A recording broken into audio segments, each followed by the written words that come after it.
Hello everyone, welcome to math with Juhi. मैं हूँ जूई और आप सभी का स्वागत है मेरे चैनल में। सो स्टूडेंट्स, आज मैं शुरू करने वाली हूँ क्लास 9 का पॉलिनोमियल्स। आज का मेरा टॉपिक ऑफ डिस्कशन है the full concept of factor theorem and reminder theorem. ठीक है, इस 2.3 का जो कॉन्सेप्ट है वो फैक्टर थ्योरम और रिमाइंडर थ्योरम, इन दोनों को आप लोग को पहले अच्छे से जानना पड़ेगा, तभी जाकर ये जो आगे का जो मैथ्स है वो हम लोग बहुत ही इजी तरीके से कर पाएंगे। ठीक है, तो सबसे पहले कॉन्सेप्ट और फिर नेक्स्ट क्लास में मैं इसका सोल्यूशन लेके आती हूँ। ठीक है, तो चलिए शुरू करते हैं बिना देरी किए। देखिए, what is the first of all what is the concept of factor theorem. We know that if qx divides px completely, that means px is divisible by qx और qx is a factor of px। Okay, पढ़ लिया। अब देखो, normal एक division करके पहले तुम लोगों को दिखाती हूँ। ठीक है, मान लो कि मैंने बोला है कि 25 को 5 से डिवाइड करो। ठीक है, अब देखो 25 5 से फुल्ली डिवाइड होता है। ठीक है, कैसे होता है? 25 का मतलब क्या है? 5 × 5 होल डिवाइडेड बाई 5। तो मतलब 5 5 कैंसिल आउट हो जाता है एंड योर आंसर इज़ 5। ठीक है, तो मतलब मैं बोल सकती हूँ कि ये जो 5 है जिससे मैंने 25 को डिवाइड करने के लिए बोला है, ये 5 ऑलरेडी इस 25 में है इसीलिए ही, क्योंकि प्रेजेंट है 25 में 5, तभी जाकर 5 से मैं 25 को डिवाइड कर पा रही हूँ, कम्प्लीटली डिवाइड कर पा रही हूँ और मेरा आंसर आ रहा है 5। बिल्कुल सेम लॉजिक में ये है फैक्टर थ्योरम। यहाँ पर देखो, मैंने ये जो एग्जांपल लिया है कि px बाई qx, px एक पॉलिनोमियल है। ठीक है, और जो कि qx is a factor of px, ये हम लोग को दिखाना है कि qx जो है वो px को डिवाइड तभी कर पाएगा जब qx पार्ट px में प्रेजेंट रहेगा। ओके, अब देखो, मैंने एक एग्जांपल लिया है 4a - 8। ठीक है, ये मान लो मेरा px है। ठीक है, और qx जो है वो मान लो मेरा a - 2 है। ओके, अब जब मैं कर रही हूँ px बाई qx, ओके, तो यहाँ पर 4a - 8 डिवाइडेड बाई a - 2। अब a - 2 4a - 8 को कैसे डिवाइड कर पाएगा? यहाँ पर अगर मैं 4 को कॉमन लूँ तो आएगा a - 2 और नीचे ऑलरेडी है a - 2। मतलब देखो, a - 2 px में कॉमन है, मतलब qx जो टर्म है वो px में कॉमन है, तभी जाकर इसको हम लोग डिवाइड कर पाएंगे। ठीक है, तो a - 2 कैंसिल आउट हो जाएगा and your answer is 4। Okay, I think ये पूरा क्लियर हो चुका है। तो सबसे पहले ये देख लेते हैं व्हाट इज़ फैक्टर थ्योरम। तो अब है फैक्टर थ्योरम किसको बोलते हैं। If px is a polynomial of degree n greater than 1 and a is any real number, then x minus a is a factor of px if pa equal to 0 and pa equal to 0 if x minus a is a factor of px। ठीक है, अच्छा देखो, if px is a polynomial of degree n greater than 1, तो degree कैसे निकालते हैं last class में मैंने करा दिया है, लिंक मैं डिस्क्रिप्शन बॉक्स में दे दूँगी, प्लीज़ वैसे आप लोग चेकआउट कर लीजिएगा। डिग्री मतलब जो पॉलिनोमियल इक्वेशन रहता है उसका जो वेरिएबल होता है, वेरिएबल का जो हाईएस्ट पावर रहता है उसी को ही उसका डिग्री बोलते हैं। ठीक है, तो a is any real number और a कोई भी एक रियल नंबर है, तो x minus a is a factor of px if pa equal to 0। कब इसको हम लोग बोलेंगे x माइनस a ये फैक्टर ऑफ px है? अगर pa इक्वल टू 0 आएगा, मतलब x के जगह पर यहाँ पर a पुट करना पड़ेगा, राइट, तभी तो px को मैं pa बोल सकती हूँ। ठीक है, तो a कब बोलेंगे? अगर x minus a equal to 0 हो तभी जाकर x का वैल्यू आएगा a, राइट। तो फिर x minus a equal to 0 put करना पड़ेगा। ओके, तो x minus a equal to 0 अगर होगा तभी जाकर x का वैल्यू मिलेगा 1, तभी जाकर px के जगह पर मैं बैठा पाऊँगी pa। अब है कि a का वैल्यू बैठाने पर अगर px का वैल्यू 0 आ जाता है तब यही शो करता है फैक्टर थ्योरम। दूसरा क्या है, अगर pa इक्वल टू 0 है, अब देखो उल्टा दे दिया है। ठीक है, pa इक्वल टू 0 है तो pa इक्वल टू 0 होगा, कब होगा? अगर x माइनस a ये px का कोई फैक्टर होगा, राइट। अब इसी फैक्टर थ्योरम को मैंने आप लोगों का एक्सरसाइज में जो गिवन एग्जांपल्स है वही एक एग्जांपल इधर आपको डिस्क्राइब कर रही हूँ, ठीक है।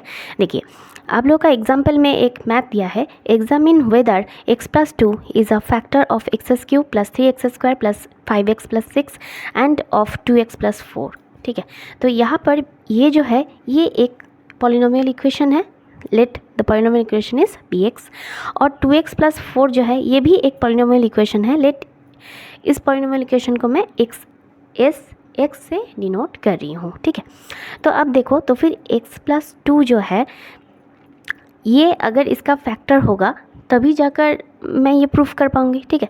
तो the zero of x plus 2 is -2, जैसे मैंने आप लोगों को बोला है कि q होगा तो फिर x प्लस 2 इक्वल टू 0, मतलब x इक्वल टू -2 आएगा, ठीक है। तो फिर -2 वाला वैल्यू यहाँ पर px में पुट करना पड़ेगा, ठीक है। तो let px equal to this and sx equal to this, therefore p -2, इधर मैंने हर एक x के जगह पर -2 वैल्यू पुट किया है, ठीक है। ऐसे -2 पुट करने पर देखो यहाँ पर आ रहा है फाइनली +18 -18 मीन्स 0 आ जाएगा, ठीक है। तो मतलब x प्लस 2 इक्वल टू अगर 0 पुट कर रहे हैं तो फिर x का वैल्यू -2 अगर हो, therefore p -2 is equal to 0। मेरा फैक्टर थ्योरम सेटिस्फाई हो रहा है, ओके। नेक्स्ट है by factor theorem x plus 2 is a factor of px, ये तो हो गया है। नेक्स्ट है, अब देखिए x प्लस 2 इक्वल टू 0, फिर से x का वैल्यू क्या लेना पड़ेगा, -2, तो -2 पुट कर रहे हैं, यहाँ पर भी 0 आ रहा है, मतलब हाँ s जो sx है वहाँ पर भी फैक्टर थ्योरम जो है वो काम कर रहा है, therefore by factor theorem x plus 2 is a factor of sx, okay. तो मतलब sx और px दोनों ही पॉलिनोमियल इक्वेशन का फैक्टर है x प्लस 2।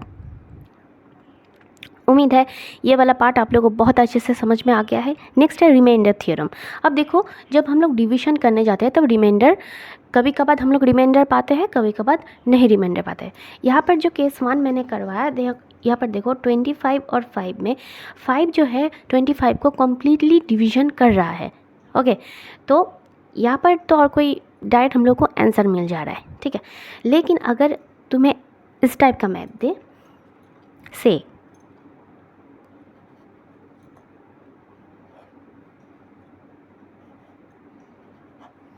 ठीक है, 20 को 3 से डिवाइड करने के लिए बोला, ठीक है। तो कैसे करेंगे,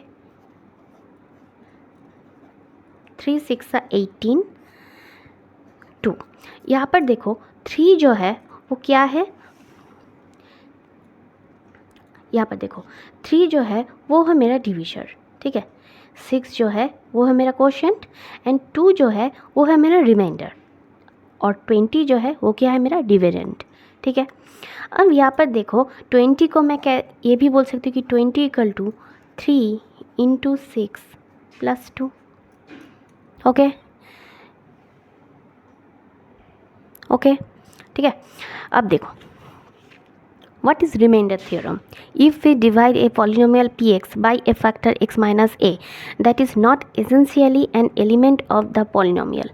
अब x minus a अगर px में रहेगा तभी जाकर डिवीजन होगा, लेकिन ज़रूरी तो नहीं है कि x minus a हमेशा ही px में रहेगा, ज़रूरी तो नहीं है ना, ओके।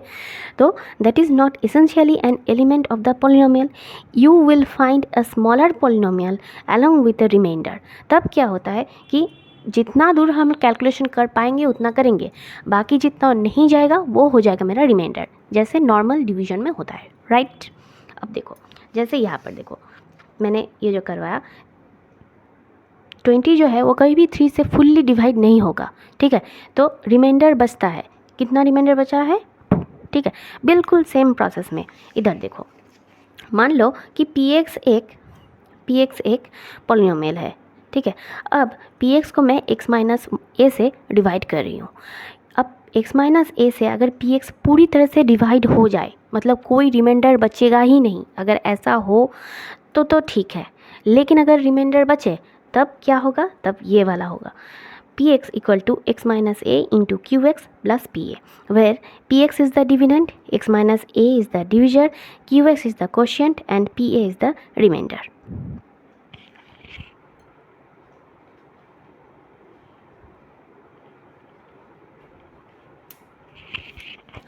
नेक्स्ट देखो, अब मैंने क्या बोला है, अगर x माइनस ए ये फैक्टर अगर पी एक्स में प्रेजेंट हो, ठीक है, तो फिर तो पी एक्स को फुल्ली डिवीजन कर पाएगा और कोई रिमाइंडर बचेगा ही नहीं, तो मतलब पी ए वाला पार्ट तब रहेगा ही नहीं, राइट। वही बोला है, if p A equal to zero, मतलब ये वाला पार्ट ज़ीरो, कब ज़ीरो होगा, अगर ये ज़ीरो होगा तो मतलब क्या है कि p x equal to x minus A into q x, therefore which shows that x minus a is a factor of p x, right. अगर यहाँ पर ये जो 2 है ये बचेगा ही नहीं, तो मतलब क्या है, यहाँ पर 20 की जगह पर 18 रहता, राइट। अगर 20 की जगह पर इधर 18 रहता तो 3 से मैं 18 को फुल्ली डिवाइड कर पाती, मेरा आंसर आ जाता 6, ठीक है। क्योंकि यहाँ पर 20 है इसीलिए 2 रिमाइंडर है, अगर 20 ना होकर 18 रहता तो 2 रिमाइंडर भी नहीं होता, राइट। बिल्कुल वही बात इधर बोला है कि अगर x माइनस अगर कोई रिमाइंडर बचेगा ही नहीं तो मतलब p x equal to x minus A into q x हो जाएगा, राइट। ओके, और नेक्स्ट क्या है, since x minus a is a factor of p x equal to x minus a g x for some polynomial g x. अब देखो यहाँ पर मैंने जो क्यू एक्स क्वेश्चन जिसको नाम दिया है, अब मैं उसका नाम दे रही हूँ जी एक्स, ठीक है। अब पी ए को भूल जाओ, ठीक है, पी ए को भूल जाओ, तो फिर क्या है, देखो एक्स माइनस ए जो है वो पी एक्स से मैं डिवाइड कर रही थी, तो मेरे को मिला एक्स माइनस ए और क्यू एक्स, ठीक है। यहाँ पर बोला है कि since x minus a is a factor of p x, therefore p x equal to x minus A into g x for some polynomial g x. अब जी एक्स क्या है, ये तो पी एक्स में ही तो है, जी एक्स जो है वो पी एक्स का ही तो टर्म है, राइट, पी एक्स में ही तो है जी एक्स। चले इन दिस केस, इस केस में क्या होगा, पी ए इक्वल टू, जब x का वैल्यू a बैठाएंगे यहाँ पर तो फिर क्या होगा, P A equal to a minus A, अगर a माइनस ए बैठाएंगे तो यह क्या होगा, a minus A into ji A minus A क्या होगा, कैंसिल आउट हो जाएगा, मतलब मिलेगा 0, and 0 is multiplied by G A, and we know अगर किसी नंबर को हम लोग 0 से मल्टीप्लाई करेंगे तो मेरा आंसर जो है वो 0 ही आएगा, ठीक है। तो therefore 0 into ji a means 0, okay. तो I think remainder theorem and factor theorem आप लोगों को बहुत अच्छे से समझ में आ गया है। तो आज का क्लास इतना ही, नेक्स्ट डे मैं आप लोगों का एक्सरसाइज 2.3 जो है वो शुरू करूँगी। चलिए मिलते हैं अगले क्लास में, और हाँ, चैनल में अगर नए हैं तो ज़रूर लाइक शेयर और सब्सक्राइब कर दीजिएगा, वीडियो बहुत ही अच्छा है, प्लीज़ शुरू से लेकर एंड तक अच्छे से ध्यान लगा कर देखिएगा, तो फिर आप लोगों का कॉन्सेप्ट बिल्कुल क्लियर हो जाएगा। मिलते हैं अगले वीडियो में, थैंक यू।